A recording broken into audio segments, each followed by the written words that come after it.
Bill Veltre. I'm the Executive Vice President and Head of Media at Deerfield Group. I've been at Deerfield about 12 months after spending the last 5 years on the client side, working at BMS as the Senior Director of Omni-Channel Strategy across the global organization, as well as prior to that, spending time at AbbVie working as the product lead for Qulipta, bringing Qulipta to market in the migraine space. I helped to name the product, to do the product branding and positioning, and really worked on a lean marketing team and learned the marketing side of our business firsthand.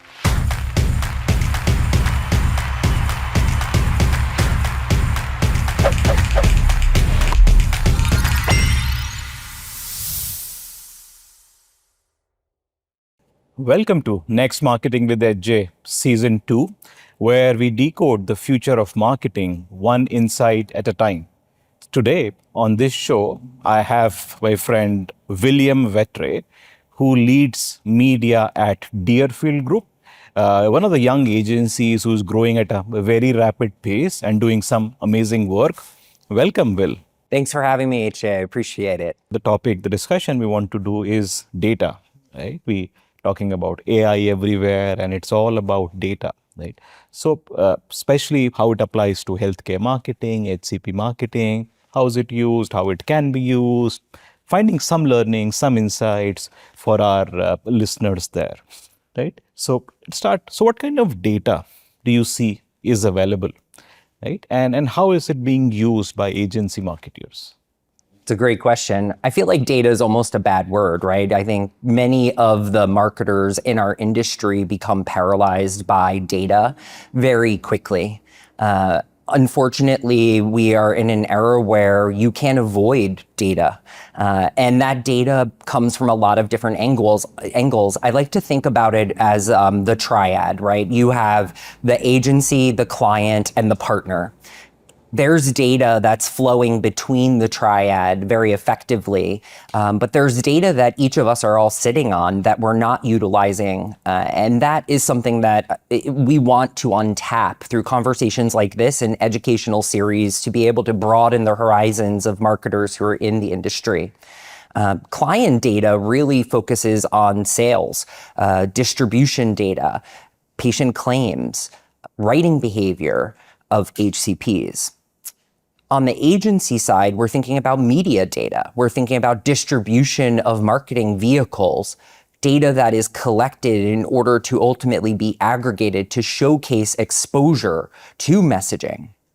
And then on the partner side, it's a little bit of both. We have partners who have access to amazing claims data and data that would ultimately help us determine ROI. But we also have their delivery data, what programs are running in market, and ultimately how that data is going to help feed the marketing process or the marketing loop. So that delivery data is extremely important to us. And then there's untapped research on the partner side. There's a lot of work that partners like yourself and others are doing in order to understand audiences at a much deeper level, whether that's an HCP or a consumer, a payer or a caregiver. That research is so critically important to the media planning process and the ability for brands to rationalize why they spend money in a specific channel or on a specific tactic. Interesting. So, but do you see silos between an agency, partner, and a brand? Do you see those data sets coming together? Absolutely. I mean, think about just taking persona data as an example. So when you're thinking about doing market research, understanding the audience that's showing up on your platform, the market research that's being done on the brand side is being done in an ecosystem that's test and learn, right? You're putting marketing messages in front of small samples of patients or physicians to get a response. Aided awareness. Do they understand the message? What are they going to do with it? What types of actions?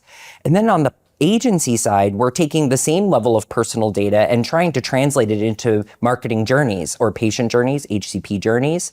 This kind of sophisticated targeting and connections happening on the healthcare professional side?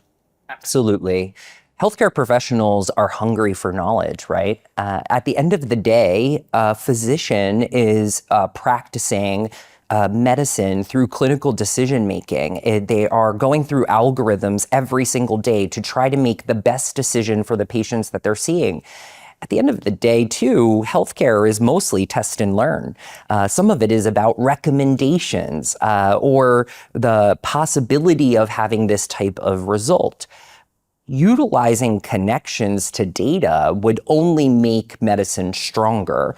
And physicians, we do see a lot of physicians who are maybe a little bit tentative or hesitant about data or the use of technology because they're unsure of the journey they're about to go on. You yourself are a physician, right? So you probably, as you practice, didn't have that tool that you could use in order to brainstorm an answer or potentially think about a scenario that could be walking through your door with the next case. I believe that that ability is going to be untapped at a greater potential with physicians, especially those who are coming out of school today. Yeah. And how about regulations? How do you cross the regulators to connect this data? It's so funny. Regulations are obviously what drives us in this industry. We have to be very careful to remain compliant. Don't have to do anything, just say, oh, it's regulators. Regulations shouldn't be limiting, they should be guidance. And also, too, those that are setting regulations, do they understand the impact of the technology that we actually are using? And for so long, I think many of us as marketers in this industry have joked or maybe even kidded around about, MLR as an example. We go through the MLR process, and there were times where we had to educate MLR on what social was. Like, do you have a Facebook page? Do you have a TikTok? Do you have Instagram? And that still happens. But ultimately, I think that regulations can be limiting only if you allow it to be. Maybe encourage the regulators to put on a white coat for a few days and spend some time with physicians and understand the challenges and the struggles of the exam room ecosystem that they are put in every single day, the numbers of patients that they have to see, the inability to have the questions and the answers immediately with a patient who's sitting across from them that's waiting for something that could change their life. I think maybe those regulators would change the stronghold that they have on our industry and actually advocate for patients and advocate for physicians who may be struggling in order to actually service those patients in the right way. So I love the idea. Let's partner and do it. Let's do it. Let's get few regulators, let's identify 8-10 physicians and get them to follow. Yeah, we'll do the flip of market research. Instead of being behind the glass, we'll actually put them in the exam room. Yeah, and then we can produce a nice video showing those moments, right? When you should actually reach the physician, when he wants you to reach out to him. Agreed. I think it would be an amazing experiment. Yeah. Talk about media, right? So what kind of connections do you see between these three? Data, AI, and media. Listen, media is not effective without data. Smart media agencies build strategy on data with results being the focus. AI is going to be an advisor for that process, and it allows us to look at multiple data sets and analyze data sets in a much more granular fashion than we could with the human eye. While there's a lot of smart people at agencies, there is no agency that can look at every data set available and make the critical decisions that are needed to make media as impactful.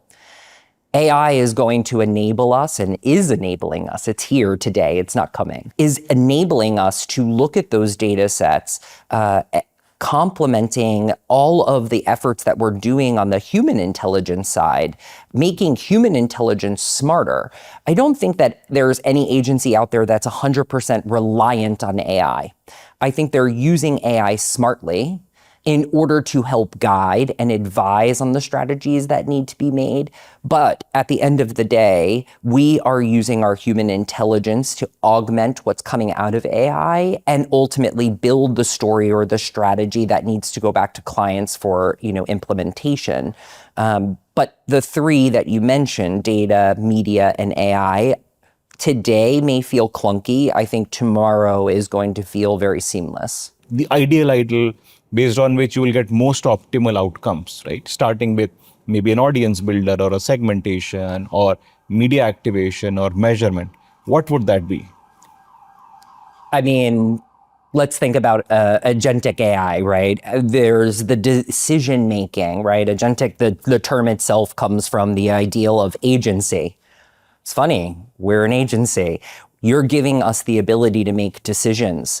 You're training us to make decisions. We are acting on behalf of you. As AI starts to do that, does that mean it displaces agency? I don't believe so. I think agencies will always have a role in being able to augment the decisions that are being made. There also is an educational component to it. Today, I think that there's a lot of question around whether or not it's always the right decision to use AI. But we as an agency, I think at Deerfield, are using AI with that human intelligence approach. We don't trust it wholeheartedly. We use caution. And that caution is so critically important. How have you seen manufacturers adopting AI, right?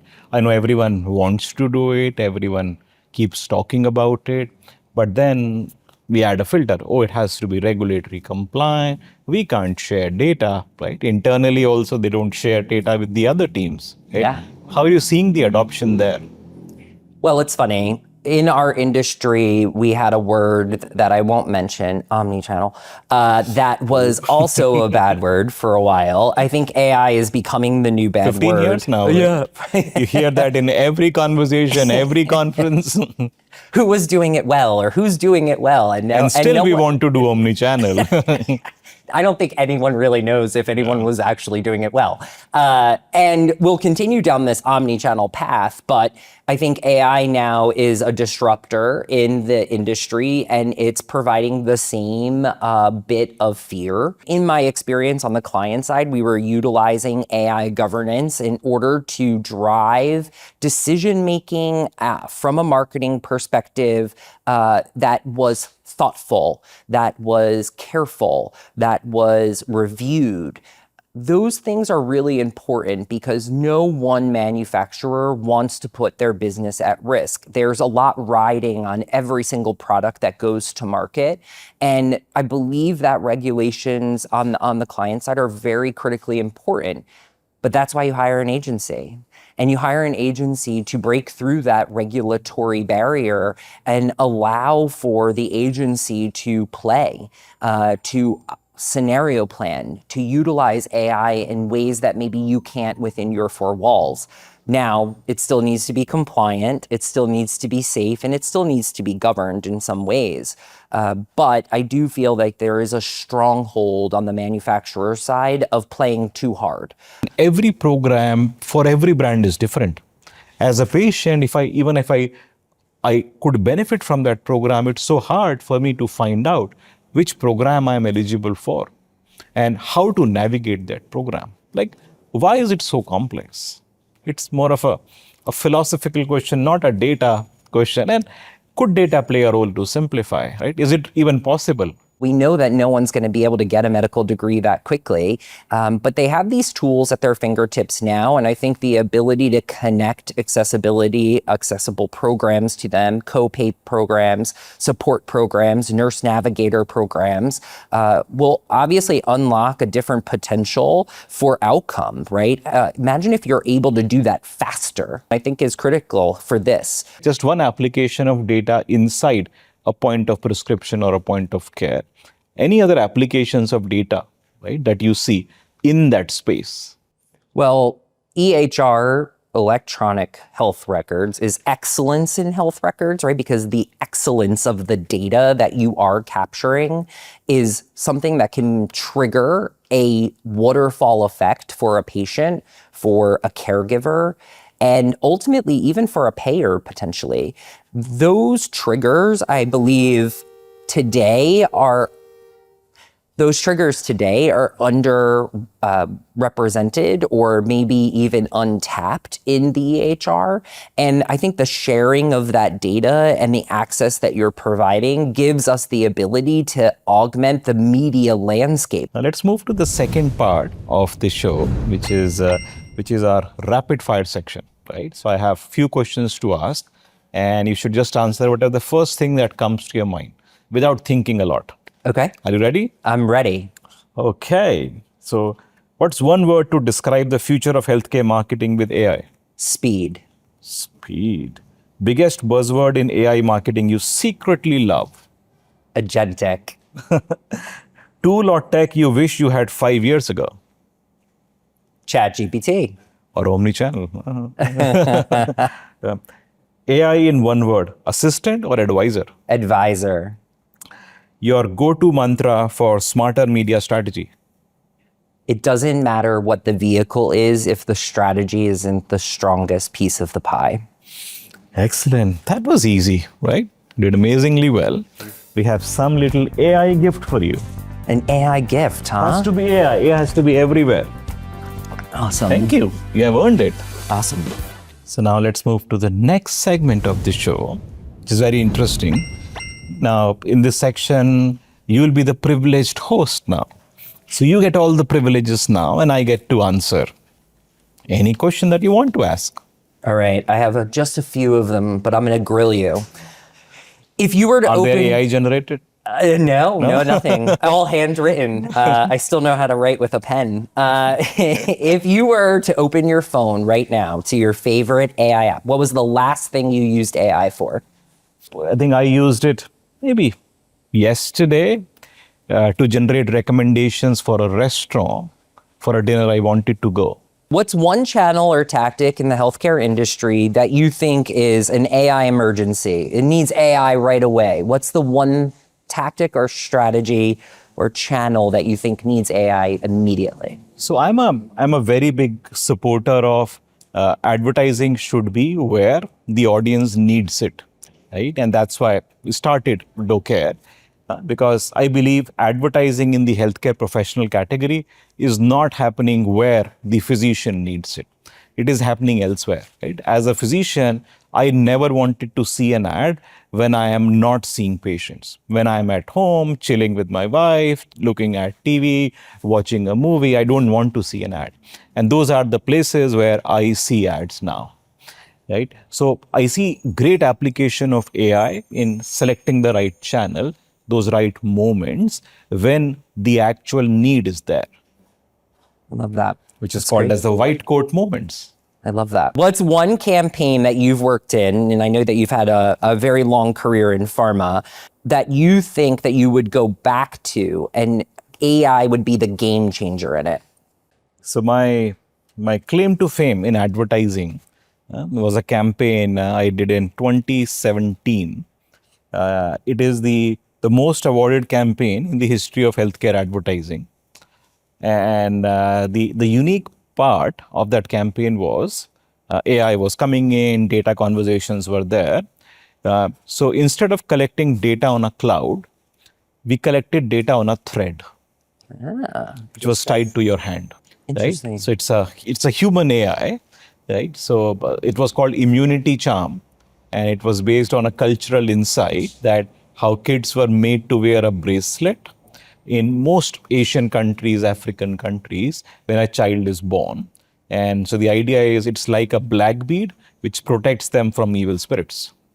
So we use that insight that anytime the child gets vaccinated, you add a corresponding colored bead to the bracelet. That bracelet will never be lost. The medical cards are always lost. Right. So very interesting space which can actually change the world, reduce infant mortality, improve vaccination rates, improve healthcare. That's interesting. It's like a badge of honor almost too for the patient to say that they've been able so to. well. Moving to the next part, right? It's called TNM Playbook.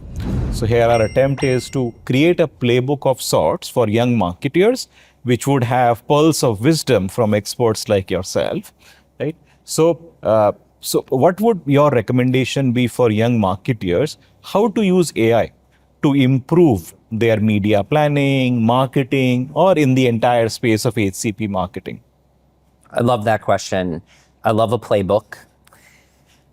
3 areas that I think that we need to focus on as an industry is plan with AI, execute with AI, and measure with AI. And if we're doing that and we're not scared of AI, we will enable ourselves to make better strategies that can be executed and measured with more data. And Underpin that with human intelligence. Know that you have the ability to augment each one of those steps: planning, execution, and measurement. Excellent. Thank you. Thank you so much. Thanks, AJ. I appreciate it. Just to add a little fun to it, so we have a photo moment. We're creating a photo wall of healthcare leaders. All right, let's Take do a it. nice Polaroid picture.